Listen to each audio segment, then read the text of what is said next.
औज़ु बिल्लाहि मिनश शैतानिर रजीम बिस्मिल्लाहिर रहमानिर रहीम rabbi ज़िदनी इल्मा। Welcome to Darul Arqam School. This is Countdown Class 7. Assalamu alaikum dear students.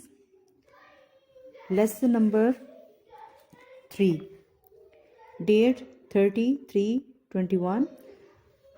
We will learn about the operations on set. First of all, union of set. A set containing all the elements of A and B is called the union set of set A and B. अगर आपके पास दो set दिए गए हों, set A और एक set B हो, तो उन दोनों सेट के तमाम एलिमेंट्स को इकट्ठा करके एक सेट में लिख दिया जाए तो उसको यूनियन कहा जाता है, सेट A और B का यूनियन।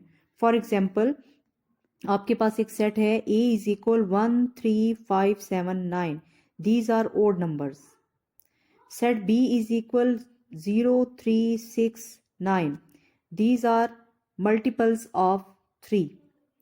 तो आप ये दोनों सेट के तमाम एलिमेंट्स या मेंबर्स उनको इकट्ठा करके एक सेट में लिख लेंगे तो ये इस तरह से बन जाएंगे। सबसे पहले 0 लिखेंगे, एक तरतीब के साथ लिखना है क्योंकि काउंटिंग पे सबसे पहले 0 होगा, फिर उसके बाद 1 3 5 6 7 और 9। जब दोनों सेट्स को इकट्ठा कर दिया तो ये यूनियन हो गया। This is called union set. और इसका सिंबल, ये यूनियन का सिंबल है A यूनियन B। इसको इस तरह से लिखेंगे, A यूनियन B। U की शेप में ये सिंबल होता है जो ये शो करता है कि ये यूनियन है। इसके बाद इंटरसेक्शन की तरफ आते हैं। Intersection of sets. Intersections of set, a set containing the common elements of A and B is called the intersection of set A and B। आपको अगर दो सेट दिए गए हैं और उसमें कोई भी एलिमेंट अगर कॉमन है, सेम है, तो उसको इंटरसेक्शन कहा जाएगा।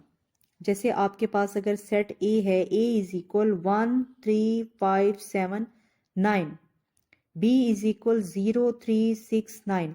ये दो सेट हैं, ये सेट A के एलिमेंट्स हैं और ये सेट B के एलिमेंट्स हैं।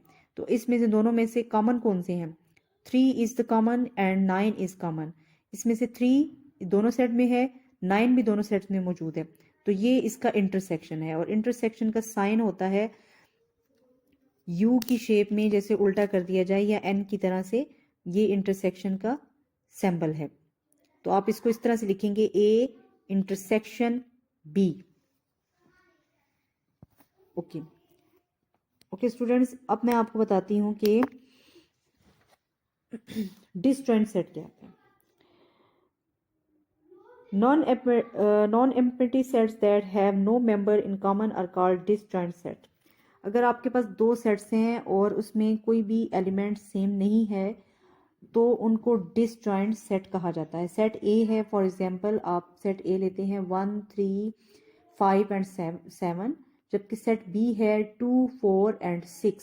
तो इसमें कोई भी कॉमन एलिमेंट नहीं है, इसलिए इसको डिसजॉइंट सेट कहा जाएगा। Difference of sets. दो सेट्स का डिफरेंस क्या होता है? डिफरेंस जैसे कि नेम से ही शो हो रहा है कि दो चीज़ों को डिफरेंट करना, उनका आपस में difference. The difference set of any set two sets A and B is the set of elements of set A which are not in set B।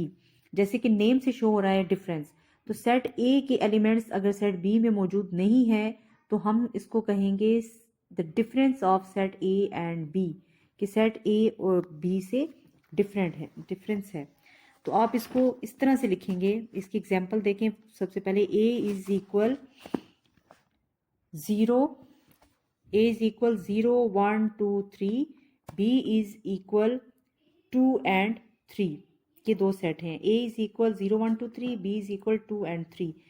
तो A के तमाम अरकान B में मौजूद नहीं हैं, तो इसलिए हम कहेंगे A डिफरेंस B।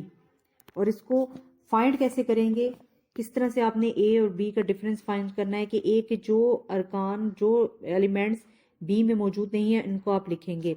लिखने का तरीका ये है कि आप लिखेंगे A difference B is equal, पहले आपने A सेट लिखा, बीच में डिफरेंस का जो सिंबल है ये माइनस की तरह एक सिंबल होता है, ये आपने लगाना है। 2 और 3 आप लिखेंगे, दोनों सेट्स जब लिख लेंगे और यहाँ पे डिफरेंस का साइन है, और दोबारा से इसको फाइंड करने के लिए आप लिखेंगे A difference B is equal 0 and 1। 0 and 1 ये 2 एलिमेंट्स हैं जो कि B में नहीं मौजूद। A के ये 2 एलिमेंट्स B सेट में मौजूद नहीं हैं, इसलिए ये इसका डिफरेंस हो गया, ये इसका आंसर होगा।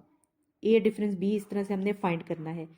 दोबारा से मैं आप रिपीट करती हूँ, सेट A के जो एलिमेंट B में मौजूद नहीं होंगे वो उसका डिफरेंस होगा, और वो वाले एलिमेंट्स हमने सेपरेट करके लिखने हैं। आई होप स्टूडेंट कि आपको union of set, intersection of set और डिफरेंस ऑफ सेट की समझ आ गई होगी। ओके, अल्लाह हाफिज, सी यू नेक्स्ट टाइम।